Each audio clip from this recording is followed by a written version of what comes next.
सुधा समाधान।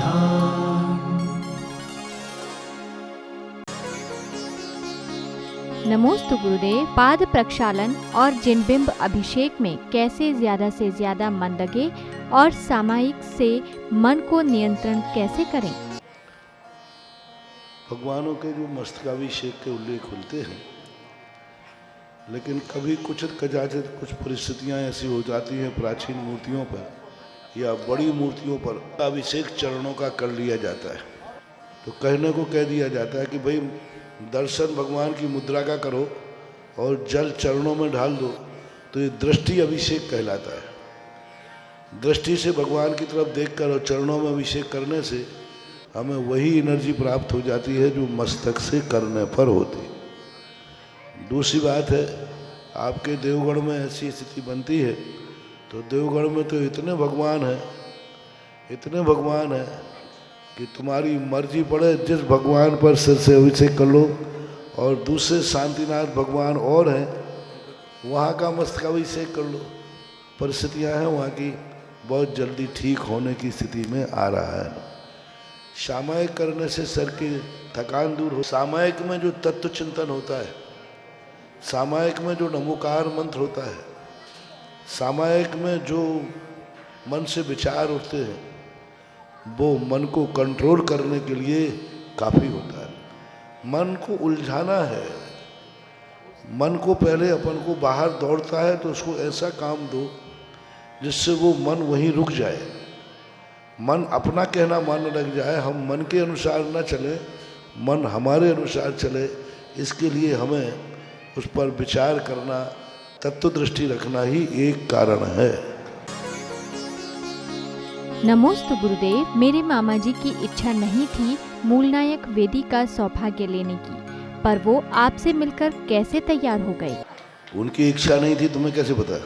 मेरे से जिस दिन से हम बड़े मंदिर देखने गए, उसी दिन मेरे कान में आके कह गए कुछ भी हो बड़े मंदिर की वेदी तो मैं बनाऊंगा।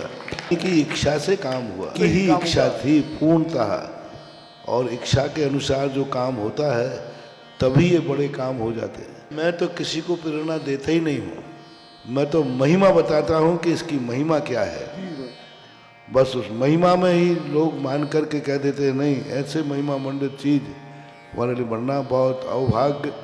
और आप रिश्तेदार यही माने कि तुमने कितने पुण्य किए हैं कि तुम्हें ऐसे महान व्यक्ति के परिवार में रिश्तेदारी मिली है। क्योंकि अच्छे लोगों की रिश्तेदारी मिलना, व्यसनियों की, पापों में धन बढ़ाने वाले लोग तो दुनिया में हैं, लेकिन ऐसा रिश्तेदार मिले जो धर्म की ध्वजा के लिए अपना पसीना बहाए, वो किसी न किसी बहुत बड़े पुण्य का कारण बनता है, ऐसा माना। नमोस्तु गुरुदेव। हम किसी जीव पर दया करें और वो जीव किसी दूसरे जीव को मारे, तो क्या ऐसे जीव पर हमें दया करनी चाहिए? नहीं, अपन को दोष नहीं लगता। अपना काम जीव को बचाना है तो अपन बचाते हैं। वो यदि जीवों को मारता है तो उसके दोष के भागीदार हम नहीं हैं, क्योंकि हमारा भाव ऐसा नहीं है। अपना काम तो दया करना है तो दया करना ही चाहिए, चाहे भली वो शेर भी क्यों ना हो, तो हम तो बचाने का ही भाव करेंगे। उसके परिणाम, उसकी गति वो जाने। हमारा स्वभाव तो बचाना है तो हम बचाएंगे। नमोस्तु गुरुदेव। धर्म धर्म सब कोई कहे, धर्म न जाने कोई, अपने को जाने बिना धर्म कहाँ से होए। इस दोहे का अर्थ क्या है? अब तो लाइन बनाते रहते हैं जिसकी हो, धर्म धर्म सब कोई कहे, धर्म न जाने कोई। ऐसी बात नहीं है। अपने को जानने का अर्थ क्या? अपने को दो प्रकार से जाना जाता है। एक व्यक्ति स्वयं अपने को जानता है और एक व्यक्ति दर्पण में अपने को जानता है। सच्चे देवसाद गुरु को जानता है, पूज्यवर कुंद समंतभद्र महाराज उसे धर्मात्मा की कोटि में लेते हैं। नमोस्तु गुरुदेव। क्या सम्मेद शिखर जी की मिट्टी का लेप असाध्य रोगों पर लगाया जाए तो क्या इससे रोग ठीक होंगे? नहीं कह सकता हूँ, क्योंकि उसकी पवित्रता अलग रूप में है, उसकी जो एनर्जी है वो अलग रूप में। आप अपनी श्रद्धा से उसका उपयोग करते हैं तो कर सकते हैं, लेकिन क्योंकि उसकी पवित्रता जो है संसार से ऊपर उठने के लिए, परमार्थ की सिद्धि के लिए उसकी एनर्जी मानी जाती है। ऐसा। नमोस्तु गुरुदेव। षटगुण हानि वृद्धि क्या है और ये किस प्रकार घटित होती है? षटगुण हानि वृद्धि जो है, अगुरु लघु गुण के जो अविभागी प्रतिषेध होते हैं, जो पर्याय के माध्यम से व्यय प्राप्त होते हैं, उन संबंध में घटाई जाती है कि इस जीव ने इस पर्याय में कितनी वृद्धि की, कितनी हानि की। दूसरे संबंध में कर्मों के संबंध में बनाई जाती है षटगुण हानि वृद्धि। इसने इस समय कितने कर्म निषेध बांधे, दूसरे समय कितने बांधे, तो ये षटगुण हानि वृद्धि। किसी ने कहा अभी कर्म का बंद किया था, इसने असंख्यात गुणा दूसरे समय में बंद किया। तीसरा जीव था, उन्होंने कहा नहीं, इसने अनंत में भाग प्रमाण बंद किया। चौथा जीव था, उसने नहीं, पहले जो कर्म बांधे थे उससे इसने संख्यात गुणा हीन बंद बांधा। तो कर्मों की बंद की विवक्षा में और गुणों के अगुरु लघु गुण की अविभागी प्रतिषेधों के संबंध में षटगुण हानि वृद्धि का लेखा जोखा का हिसाब है। नमोस्तु गुरुदेव। गृहस्थ जीवन में व्रत और उपवास का क्या महत्व होता है? गृहस्थ के जीवन में उपवास बहुत बड़ी चीज है, क्योंकि गृहस्थ के आवश्यकों में भी तप कहा गया है। अपनी शक्ति प्रमाण यदि तप करते हैं तो पापों की निर्जरा होती है। गृहस्थी में किए हुए पापों की जो कर्मबंध होता है, उनकी अनुभाग शक्ति में कमी आती है, मोक्ष मार्ग प्रशस्त होता है और तप करने मात्र से आत्मा की शक्ति और ज़्यादा बढ़ती है। नमोस्तु गुरुदेव। पंच कल्याणक के आखिरी दिन जो 7 फेरी निकाली जाती है, उनका क्या महत्व है? फेरी का महत्व होता है भगवान की प्रभावना। जिन भगवान के माध्यम से हमने इतना सब कुछ पाया है, सारे जगत को ये दिखाना कि हमने जो आनंद पाया है इन्हीं भगवान की बदौलत है, तो सारी दुनिया में उसकी प्रभावना करना। जैसे आप लोग शादी विवाह होता है तो उसकी शादी विवाह सामान होना है, फिर नगर में आप उसको घोड़े पे बैठाल के क्यों निकालते हैं और बढ़िया डेकोरेशन के साथ बड़े के साथ निकालते हैं? ये बताने के लिए कि हमारे वंश का बेटा है और ये हमें कितना प्यारा है और ये आज एक कार्य करने जा रहा है। तो जैसे आपके शादी विवाह में रोड पर, रास्ते में, बाजार में दूल्हे को निकाल करके पूरे बाराती साथ चलते हैं, बस वैसा ही हमारे जो भगवान हैं, इनके लिए हमारा प्रति किस प्रकार समर्पण है, दुनिया को दिखाने के लिए, जताने के लिए, इनकी महिमा बताने के लिए रथ यात्रा निकाली जाती है। नमोस्तु गुरुदेव। नामकरण का क्या महत्व होता है? नाम का भी बहुत बड़ा असर होता है, क्योंकि शब्द भी एक अपनी एनर्जी रखते हैं। एक एक अक्षर का अलग अलग स्वरूप होता है। जैसे मैंने कहा ना, माटी का स्वरूप है तो अक्षरों का भी स्वरूप होता है, और अक्षर भी जब संयुक्त हो जाते हैं तब उनका स्वरूप अलग हो जाता है। इनके सबके साथ कोई ना कोई संबंध रहता है। कभी अच्छा नाम मिल जाता है तो वो ऐसा काम कर देता है जैसे सोने में सुहागा का काम करता है, ऐसा मानता है। नमोस्तु गुरुदेव। लड़का और बेटे में क्या अंतर होता है? अगर अंतर है तो लड़के को बेटा कैसे बनाए और बाएं हाथ से काम करने वालों का क्या महत्व होता है? ये शब्दों का सामान्य रूप से देखा जाए तो कोई बात नहीं है। अब कोई अलग से शास्त्रों में इनके अर्थ तो नहीं लिखे। यूँ मान लो कि बेटा है तो माँ बाप की सेवा करता है, जो लड़का है वो लड़ता है। अब ऐसे कोई तुकबंदी बैठाल दें तो बैठ सकता है, बाकी सामान्य रूप से अर्थ रूढ़ अर्थ कहलाते हैं। तो रूढ़ अर्थों में इस नाम की संज्ञा चल जाती है, ऐसा मानना चाहिए। उल्टे हाथ से काम करने वाले अब करते हैं। ज्योतिष शास्त्रों के अनुसार वो अलग से एक्स्ट्रा माइंड होते हैं, उनके अंदर की बात जानना बहुत कठिन होता है। बाहर से कुछ होते हैं और अंदर से बहुत बहुत चालाक होते हैं। उनका ऐसा अंदर की क्या उनका सोच चल रहा है, उस तलहटी तक पहुंचना कठिन होता है। नमोस्तु गुरुदेव।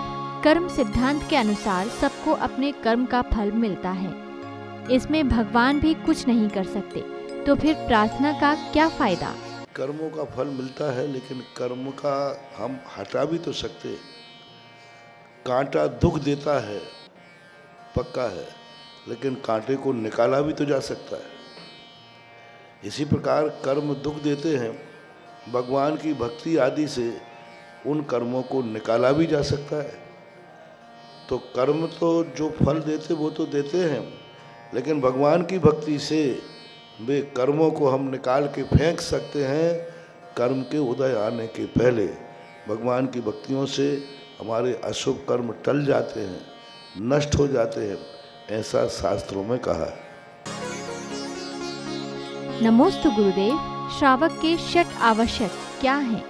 श्रावक के षट आवश्यक कहलाते हैं दान, पूजा, गुरुओं की उपासना, स्वाध्याय, संयम और तप। हमेशा शक्ति प्रमाण दान देना, पूजा करना, गुरुओं की नवदा भक्ति करना, यथा योग अपना संयम पालन करना, शक्ति प्रमाण हमेशा कोई ना कोई तप करते रहना, ये सब गृहस्थ के कार्य हैं। नमोस्तु गुरुदेव। आत्म प्रभावना से क्या तात्पर्य है?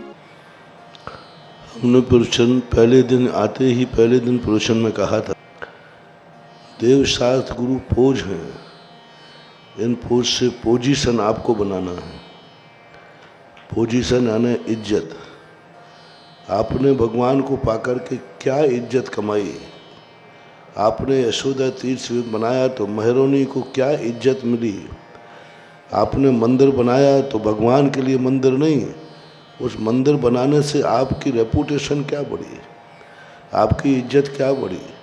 आपको कौन से कर्म का बंध हुआ, आपका कौन सा अशुभ टल गया, ये विचार नहीं। भगवान के लिए मंदिर नहीं बनाया जाता। भगवान का मंदिर बनाने के लिए मेरे लिए क्या मिला? भगवान की भक्ति करने से भगवान की भक्ति नहीं की जाती, मुझे क्या मिला? यदि यह बात विचार में आ जाए, महाराज को तुम लाए हो, तुम्हें क्या मिला? तुम्हें मन में ये भाव आ जाए कि महाराज से आने से मुझे ये मिला कि मैं पापों से बच गया, महाराज के आने से मुझे ये मिला कि मैं कैंसर से बच गया क्योंकि मैंने गुटखा छोड़ दिया, महाराज के आने से मेरी पोजीशन ये बन गई कि मैं शाम को पीकर नाली में पड़ता था, अब मैंने शराब छोड़ दी, मेरी पोजीशन बढ़ गई, मेरी इज्जत बढ़ गई। महाराज के भगवान की पूजा करने से हमारे लिए एक ऐसी पुण्य की निधि बंधी, एक ऐसा अलौकिक आनंद आया, उस आनंद के साथ वह हमारी उपलब्धि हुई। जब भी अच्छे निमित्त मिलें, उनको देने का भाव मत करो, उनसे लेने का भाव करो, और वो ऐसी चीज़ ली जाए जिससे हमारी पोजीशन बढ़े, जिससे हमारी इज्जत बढ़े, हमारा जीवन का उत्थान हो, हमारे जीवन में सुख समृद्धि हो, हमारे जीवन में एक ऐसा हो जिससे हम गर्दन उठा के जी सकें। तो ये सारी पोजीशन कहलाती हैं। भगवान पोज हैं और भक्त उससे अपनी पोजीशन बना लेता है। पूज्यवर मानतुंग आचार्य महाराज ने श्री भक्तांबर जी में लिखा है, ये भगवान मेरे स्तवन में कोई ज़्यादा दम नहीं है, मेरे स्तवन में कोई दम नहीं है, ना मुझे शब्दों का ज्ञान है, ना व्याकरण का ज्ञान है, कुछ भी नहीं है, लेकिन एक विशेषता है भगवान, इसमें आपका नाम लिखने से सारे जगत में पूज्य हो गए। मात आपका नाम है, इसलिए उदाहरण दिया उन्होंने, पानी की कोई कीमत नहीं होती है, लेकिन वही पानी जब कमल पत्र के ऊपर पड़ता है तो मोती जैसा चमकता है। ऐसे आपका नाम इसमें जुड़ गया है ना, बस अब कोई चिंता नहीं है। आपके नाम से टूटा फूटा है श्लोक भी, स्त्रोत भी सारे जगत में पूज्य होगा। आप देख लीजिए, भगवान के नाम से पूज्यवर मानतुंग आचार्य महाराज ने अपने भक्तांबर की स्तुति की पोजीशन बना ली। मात्र नाम से, आपके नाम से मेरी पोजीशन बढ़ गई है। आपकी वंदना करने से मेरी पोजीशन बढ़ गई है, आपके दर्शन करने से मेरी पोजीशन बढ़ गई है। जब से मैं आपके मंदिर आने लगा है लोग मुझे सज्जन मानने लगे। जब से मैं प्रवचन सुनने आने लगा है लोग मुझे सज्जन मानने लगे। जब से मैंने रात्रि भोजन छोड़ा तब से लोग मुझे जैनी मानने लगे। पहले कहते थे अरे जैनी नहीं है, राक्षस है, राक्षस। और जब से मैं महाराज के संपर्क में आया हूँ मैं राक्षस नहीं अब जैनी बन गया हूँ। ये कहलाती पोजीशन। हम किसी भी क्रिया करने से अपने आप को दुनिया की दृष्टि में किस प्रकार की आपकी इज्जत बढ़ती है, इसको पोजीशन बोलते हैं। नमोस्तु गुरुदेव। आजकल भक्तगण भगवान की वीतरागिता से मोहित न होकर अपनी सांसारिक कामनाएं पूरी करने के लिए मंदिर जाते हैं, क्या ये सही है? पहली बात तो नैतिकता ये है कि वो किसी के लिए जा रहा है लेकिन मंदिर ही जा रहा है। सांसारिक इच्छा को जा रहा है लेकिन जा तो मंदिर ही रहा है ना, किसी डाका डालने तो नहीं जा रहा है। एक व्यक्ति ने कहा, बोले महाराज जी धन दौलत मांगने के लिए मंदिर में जा रहा। तो मैंने कहा भैया मंदिर ही जा रहा है, धन दौलत पाने के लिए किसी डाका डालने तो नहीं जा रहा है, जुआ खेलने तो नहीं जा रहा है, जेब काटने तो नहीं जा रहा है। लोग संसार की इच्छाओं को पूरी करने जाता है कि महाराज भगवान मेरी शादी हो जाए। तो मैंने कहा वो शादी करने के लिए मंदिर में जा रहा है, किसी दूसरे की बिटिया को, दूसरे की पत्नी का अपहरण करने तो नहीं जा रहा है। कम से कम यही तो कह रहा है शादी हो जाए, किसी का अपहरण करने थोड़ी जा रहा है वो। तो एक बात सोचना चाहिए कि वह जिनेंद्र भगवान के पास भी कुछ सांसारिक इच्छाएं जो उसकी ज़िंदगी की ज़रूरी है, वो कहाँ जाएगा? उसको धन चाहिए या तो डाका डाले या भगवान के चरणों में प्रार्थना करे, अभिषेक शांति धारा करे या उसकी माला फेरे, जाप करे। दो ही तरीके उसके पास हैं। तो ये तरीका अभ्युदय सुख कहलाता है, हम इसको नकार नहीं सकते। एक बात। दूसरी बात है श्रेष्ठ क्या है?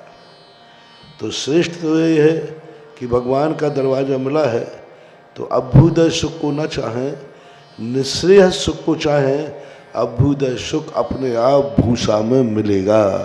भूसा के समान गौमरसार के अंदर लिखा कि यदि तुम मोक्ष के लिए धर्म करोगे तो संसार के सुख भूसे के समान अपने आप मिलेंगे। यदि इतना श्रद्धान हो जाए कि हम भगवान आपके लिए पूज रहे हैं कर्मों की निर्जरा के लिए, संसार हम मांगेंगे नहीं लेकिन संसार पुरस्कार में मिलता है। लेकिन कुचित कदाचित कभी ऐसा आवश्यक चीज़ों को यदि भाव हो जाते हैं तो मिथ्या दृष्टि नहीं हो जाता है, वो उसकी मजबूरी है। दूसरे दरवाजे न जाकर के कम से कम भगवान के सामने प्रार्थना करने में कोई बाधा नहीं। सुधा समाधान